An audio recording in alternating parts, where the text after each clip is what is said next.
अस्सलाम वालेकुम। कैसे हैं आप सब लोग? ठीक है, उम्मीद करता हूँ कि आप खैरियत से होंगे। अच्छा, सबसे पहले तो मैं माजरत चाहता हूँ कि मैं काफ़ी टाइम से वीडियो नहीं अपलोड कर सका कंटेंट राइटिंग की। आप में से काफ़ी सारे लोग वेट में थे कि कंटेंट राइटिंग की दूसरी वीडियो कब आती है। तो टाइम वेस्ट किए बगैर आज की वीडियो शुरू करते हैं। तो आज का जो हमारा टॉपिक है कंटेंट राइटिंग का, वो है कि हम कोई भी जब ब्लॉग पोस्ट करते हैं गूगल पे, वो हमें किस तरह करनी चाहिए, कौन से ऐसे स्टेप्स हैं जो हमको लाजमी फॉलो करने चाहिए गूगल के एल्गोरिदम के मुताबिक, ताकि आपका आर्टिकल रैंक हो। और मैं 100% गारंटी से कहता हूँ अपनी रिसर्च से कि अगर आप ये स्टेप्स फॉलो करते हैं तो आपका कंटेंट 100% गूगल में रैंक होगा, आपका आर्टिकल 100% रैंक होगा।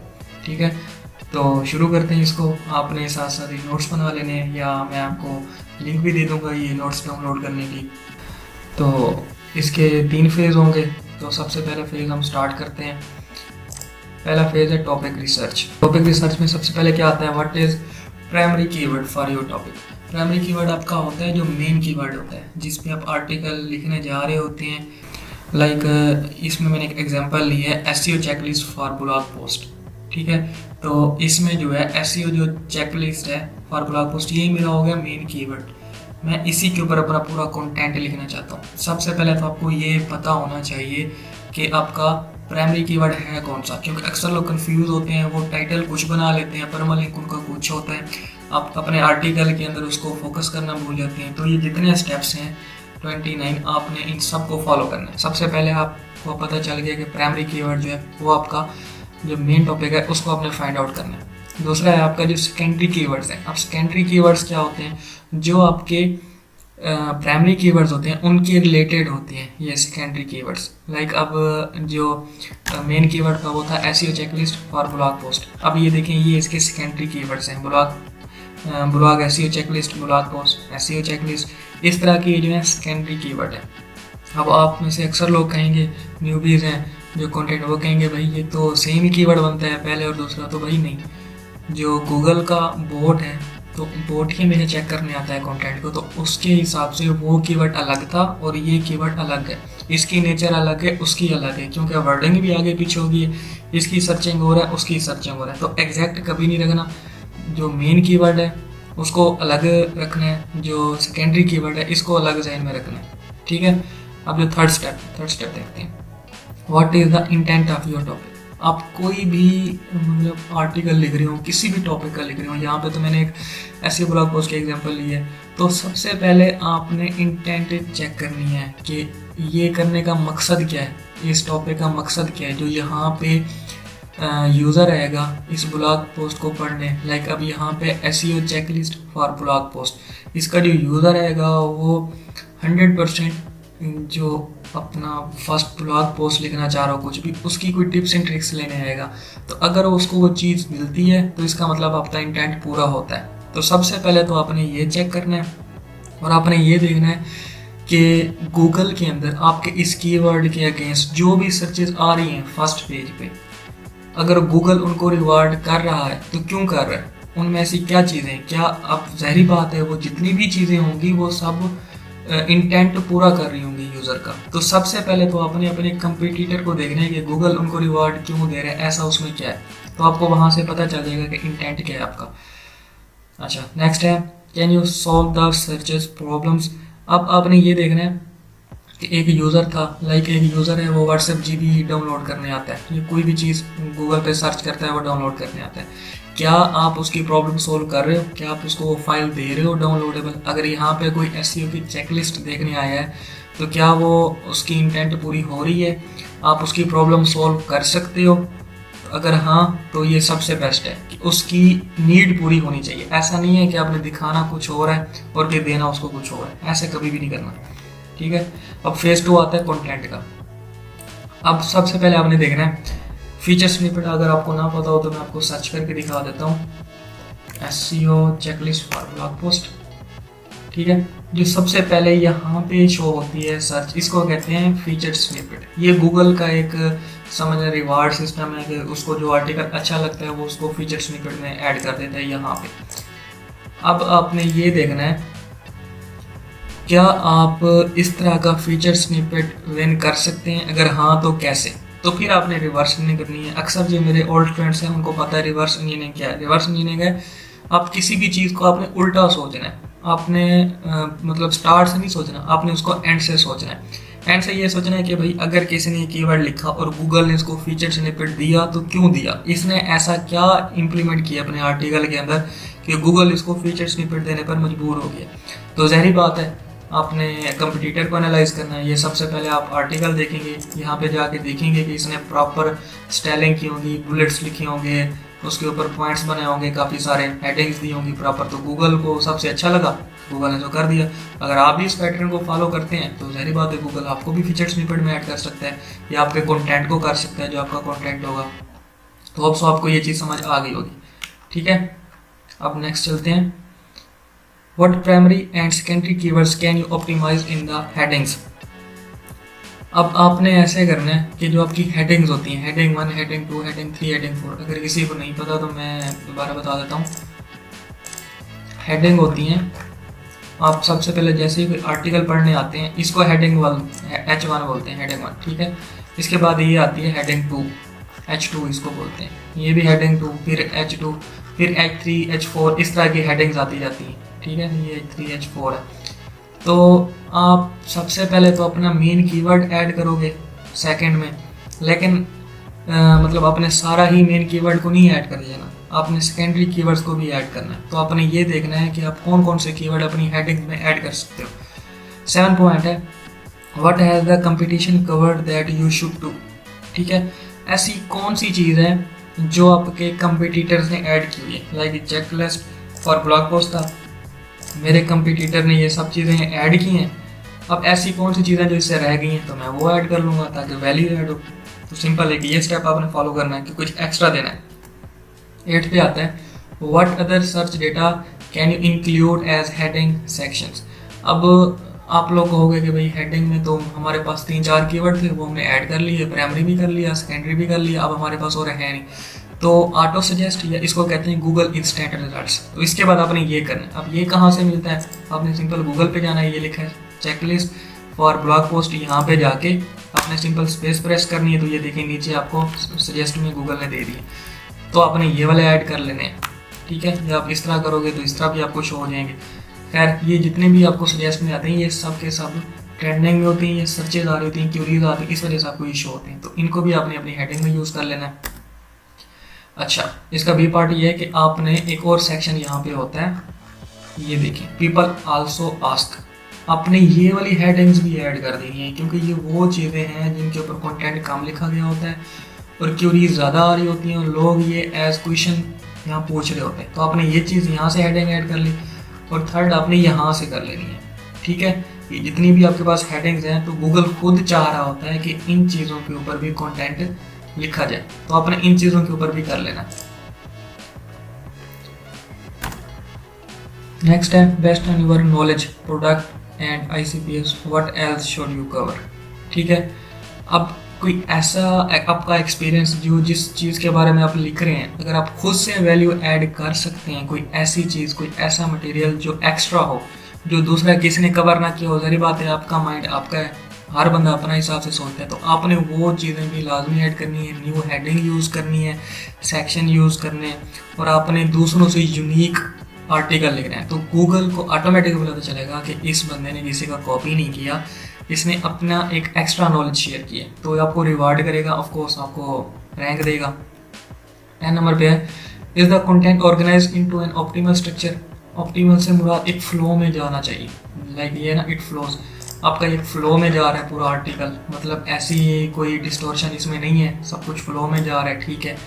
अच्छा, सेकंड चीज़ है स्कीमेबल। स्कीमेबल बड़ी इंपॉर्टेंट चीज़ है। स्कीमेबल का मतलब ये होता है अगर कोई राइटर है वो बहुत जल्दी में कोई यूज़र है वो बहुत जल्दी में, तो क्या वो कहीं पे स्टॉप हो रहा है, डिस्ट्रैक्ट हो के कहीं किसी और जगह तो नहीं जा रहा। मतलब अब यहाँ पे जब वो आ रहा है तो वो हेडिंग्स सिर्फ पढ़ रहे हैं। कुछ लोग होते हैं जस्ट हेडिंग्स देखते हैं, जो उनकी काम हेडिंग वो पढ़ लेते हैं, बाकी इग्नोर कर देते हैं। तो आपने हमेशा इस हिसाब से लिखना है कि हेडिंग्स प्रॉपर हों उसके ऊपर, ताकि कोई जल्दी वाला बंदा भी अगर है तो उसको उसकी इंटेंट भी पूरी हो जाए। It has good readability experience. सारी बात है, अगर आप कंटेंट राइटर हैं तो रीडेबिलिटी तो गुड होनी चाहिए। एंड जितने भी सब टॉपिक्स हैं जो यूज़र जानना चाहता है, मतलब एसईओ चेकलिस्ट तो मेन टॉपिक हो गया। सब टॉपिक क्या हो सकता है इसका? सब टॉपिक ये हो सकता है कि एसईओ के अंदर मजीद वाई होस्ट की कोई सेटिंग का मैंने कुछ बता दिया, मैंने रैंक मैथ का बता दिया, कोई टैग्स का बता दिया, कोई आर्ट का बता दिया, अल्टीमेट टेक्स्ट का, इस तरह की चीज़ होती है सब हेडिंग्स, ताकि जो यूज़र मतलब सर्च करने नहीं आया होता लेकिन वो एक्सपेक्ट कर रहा होता है शायद कोई एक्स्ट्रा सीखने को मिले, तो ये चीज़ें भी आपने कवर करनी है। 11 नंबर पे व्हाट इमेजेस और other media can you include in your post. आपने इमेजेस हो गए, ऑडियो हो गए, वीडियो हो गई, कोई भी रेलिवेंट चीज़ है जो आपको पता है इस मेरे कंटेंट के अंदर वैल्यू ऐड करेगी, आपने लाजमी हमेशा ऐड करनी है, ठीक है। और कोशिश करनी है कि आपकी जितनी भी पिक्चर्स हों वो जितनी कम हो सकती हैं बेटर है, और 100 KB से तो बिल्कुल कम नहीं, ताकि आपकी इसकी रीज़न ये है कि आपका जो कंटेंट है वो जल्दी रीलोड होगा। तो जो पिक्चर तो आपने हमेशा यूज़ करनी है, पिक्चर के ऊपर मैं एक डेडिकेटेड वीडियो बनाऊंगा कि पिक्चर कौन सी उठानी है, कहाँ से उठानी है, कैसे अपलोड करनी है, वो इंशाल्लाह मैं आपको एक और डेडिकेटेड वीडियो में बताऊँगा। 12 नंबर पे what relevant articles can you interlink to and is the anchor text optimized. अच्छा, एंकर टेक्स्ट होता है, पहले मैं आपको इंटरलिंक बता देता हूँ। आपकी अपनी वेबसाइट पे जितनी ज़्यादा पोस्ट हैं, आपने सबसे पहले ये देखना है कौन सा रेलिवेंट आर्टिकल है जो इसके रिलेट हो रहा है, आपने उसको अपने इस आर्टिकल के अंदर ऐड कर देना है सिंपली। और उसका जो एंकर टेक्स्ट है सबसे इम्पोर्टेंट वो है, जिस एंकर टेक्स्ट के रिलेटेड वो आर्टिकल मतलब इंटरलिंक हो रहा होगा उसी के ऊपर ही रैंकिंग ज़्यादा होगी। तो मैं आपको एक बता देता हूँ, हम इस आर्टिकल के अंदर आते हैं, यहाँ पे देखते हैं ये है इंटरलिंक, इसको कहते हैं एंकर टेक्स्ट। अब ये जो ऊपर आ रहा है इसको आंसर द पब्लिक की एंकर टेक्स्ट कहेंगे। जब हम इसको क्लिक करेंगे तो ये हमें एक और लिंक पे ले जाएगा, देखा answerthepublic.com, इसने एक और वेबसाइट के साथ लिंक कर दिए, लेकिन ये आउटबाउंड लेंगे अभी मैं इसका नहीं बता रहा, मैं आपको बता रहा हूँ इंटरलिंक। अपने ही किसी वेबसाइट के पेज के साथ लिंक किस तरह करते हैं, href कंटेंट गया अपलोड, अब ये href पे शायद ले जाएगा, ये देखें href पे ले गया, ये सेम मतलब ज़्यादा इसमें आउटबाउंड किए हुए हैं। खैर, आपने इंटरलिंक होते हैं अपनी वेबसाइट के साथ ही लिंक करना। तो अब इस तरह देख लेते हैं,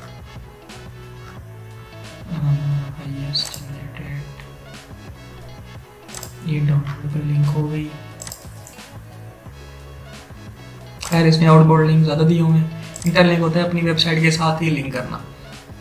तो वहाँ पे जो एंकर टेक्स्ट होते हैं, जो उस लिंक के ऊपर जो टेक्स्ट लिखते हैं उसको एंकर टेक्स्ट कहते हैं, तो वो भी आपने देखा अच्छी तरह से ऑप्टिमाइज्ड हो।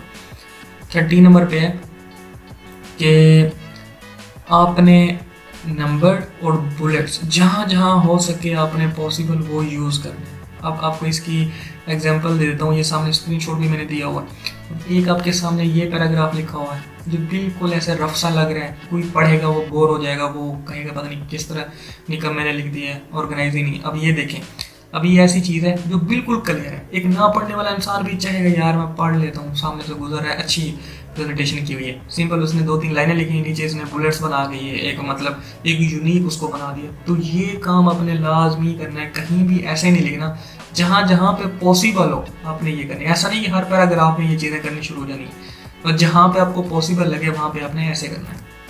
14 नंबर पे have you used tables where possible, मतलब जहाँ भी आपको मतलब टेबल्स जनरेट करनी आती हैं, अगर टेबल्स के प्लगइन भी होते हैं तो आप टेबल्स में डेटा देते हैं। टेबल्स ऐसी एक चीज़ है जो यूज़र को बहुत ही मतलब कंफर्टेबल लगती है। टेबल के अंदर जो डेटा होता है, यूज़र जो है ना वो रुक जाते हैं, वो टेबल को देखते हैं, उसके चार्ट्स देखते हैं, उसके कॉलम्स देखते हैं, एक दफ़ा वो उसको ज़रूर देखते हैं। तो आपने टेबल्स भी यूज़ करनी है। 15 नंबर पे have you use short sentences and paragraphs, आपने क्या करना है कि जो आपके पैराग्राफ है वो मतलब एक आपने सिंपल सीधा सीधा पैराग्राफ लिख दिया, दूसरे में आपने क्या करना है, आपने छोटा सा सेंटेंस लिखना है, इसके अंदर पैराग्राफ लिखने हैं, नीचे एक लाइन लिखनी है, थोड़ी सी विजिबिलिटी आपकी बढ़ जाएगी इस चीज़ से।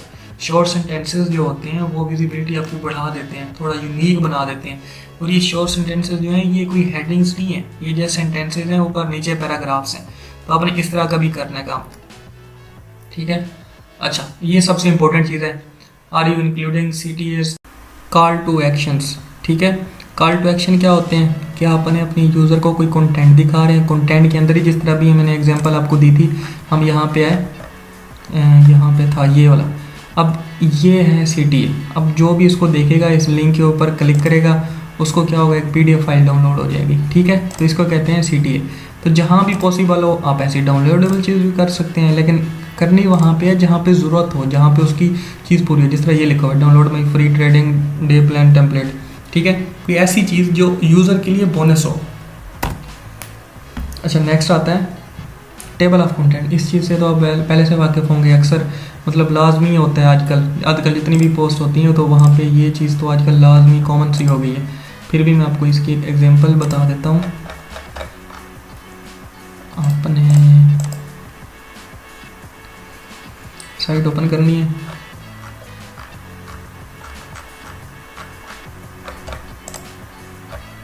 अब देखें ये जो फर्स्ट पोस्ट थी इसने टेबल ऑफ कंटेंट यूज़ किया होता, सेकंड वाली ने नहीं किया हुआ। ये देखिए ये होती है टेबल ऑफ कंटेंट। इसका होता है कि जंप करके जाता है, कोई भी यूज़र है, अब कोई यहाँ पे क्लिक करेगा, अब ये 4 मेन टॉपिक्स हैं, ठीक है, कोई बंदा है वो जस्ट ये पढ़ने आया है, ये पहली 2 चीज़ें नहीं पढ़ने हैं, तो सिंपल क्या करेगा, यहाँ पे क्लिक करेगा और यहाँ पे पहुँच जाएगा डायरेक्ट। तो इसको कहते हैं टेबल ऑफ कंटेंट और ये लाजमी यूज़ करना चाहिए आपको, ठीक है। फेज़ 3 है ऑप्टिमाइजेशन। ये सबसे इम्पोर्टेंट है।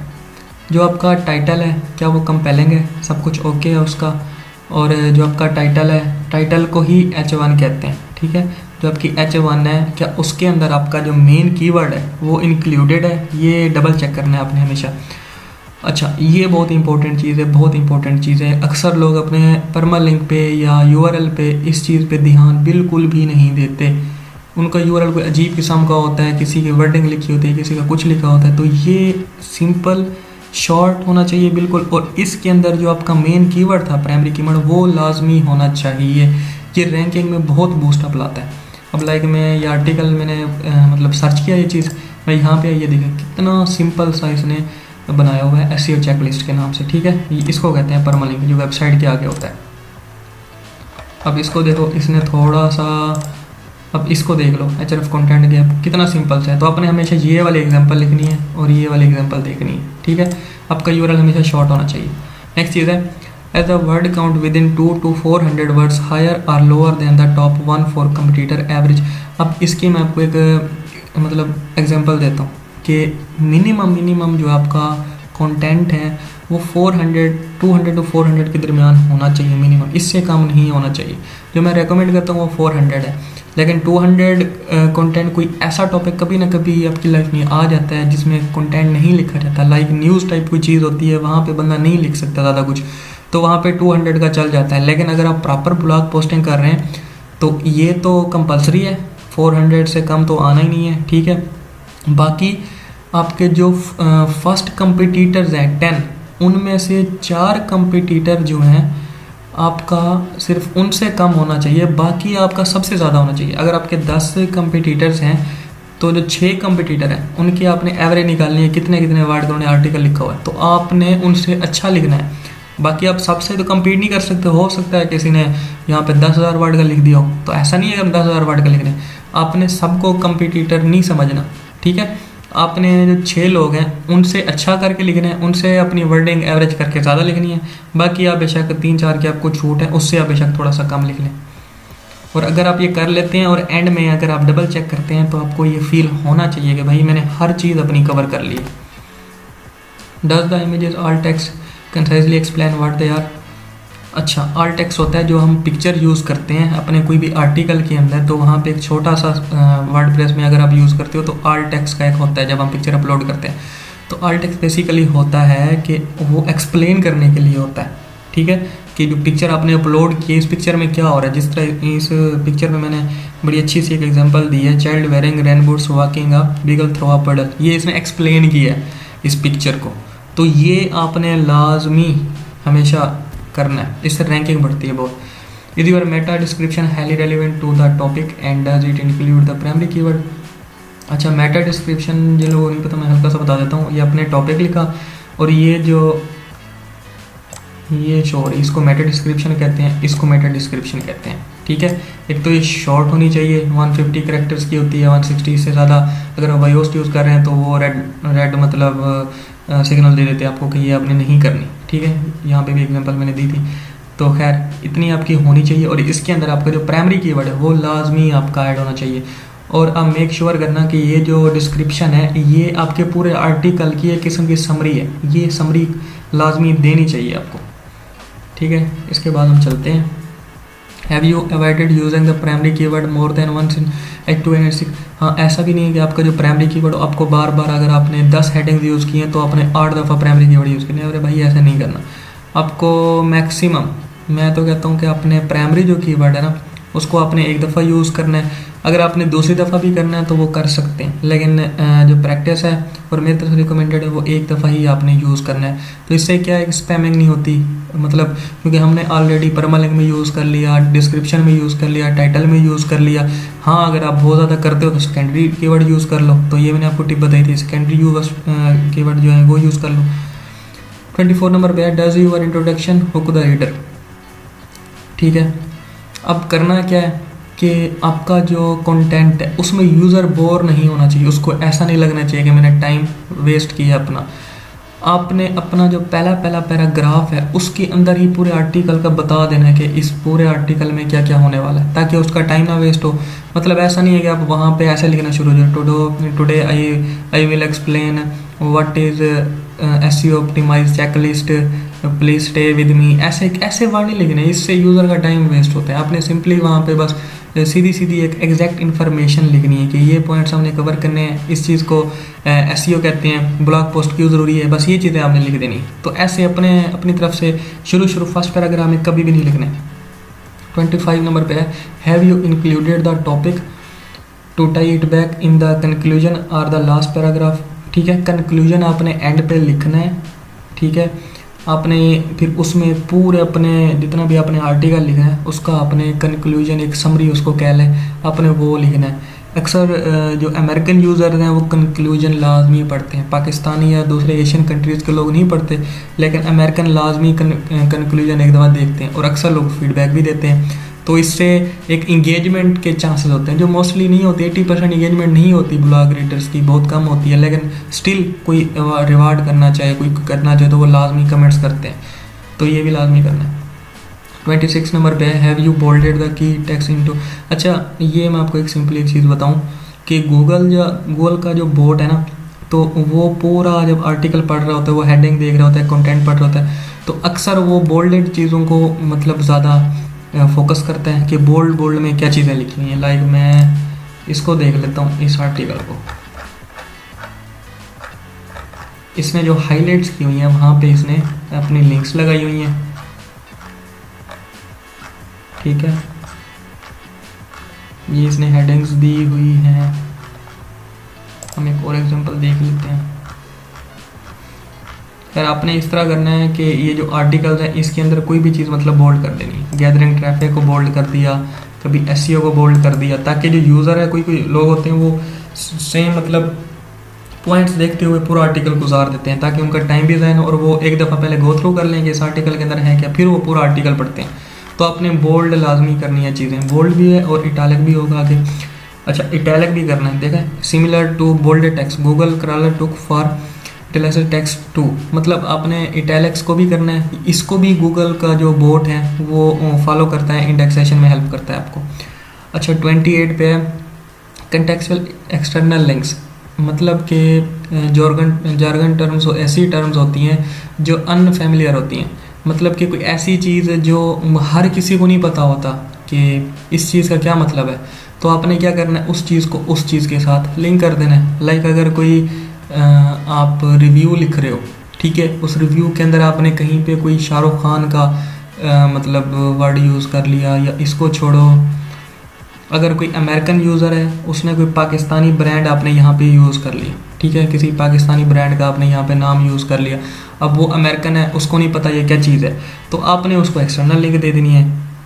ठीक है, जिस तरह अब हलीब है, चलो समझ लें आप हलीब का एक प्रोडक्ट लेते हैं, आपने हलीब कहीं पे यूज़ कर लिया, किसी चीज़ का आप रिव्यू लिख रहे थे, अब उसके अंदर जो है ना, अब उसको तो नहीं पता यूज़र को क्या है, वो सस्पेंस में रह जाएगा ये क्या चीज़ है, तो आप उसको क्या कहते हैं, उस हलीब के ऊपर एक एक्सटर्नल लिंक लगा दें हलीब की वेबसाइट की, सिंपल, तो आपको इशू भी कोई नहीं है, हलीब को एक लिंक मिल जाएगी और आपके भी वो डिमांड पूरी हो जाएगी, आपकी SEO की। ठीक है, और आपके जो रेफरेंस अक्सर यूज़ करें तो ट्राई करें कि उनको, मतलब अगर आप कोई आर्टिकल लिख रहे हैं, जिस तरह मैं SEO चेकलिस्ट का कह रहा हूँ, तो मैं यहाँ पे कोई मेंशन कर देता हूँ किसी बड़े से SEO एक्सपर्ट का, तो मैं रेफरेंस देने के लिए साथ में इसको ट्विटर का जो अकाउंट होगा उसको मैं रेफ़र कर दूंगा, उसको एक स्क्रीनशॉट साथ डाल दूंगा। तो इस तरह से रेफ़र भी लाजमी करना है, ठीक है। खैर ये हमारा आज का टॉपिक था।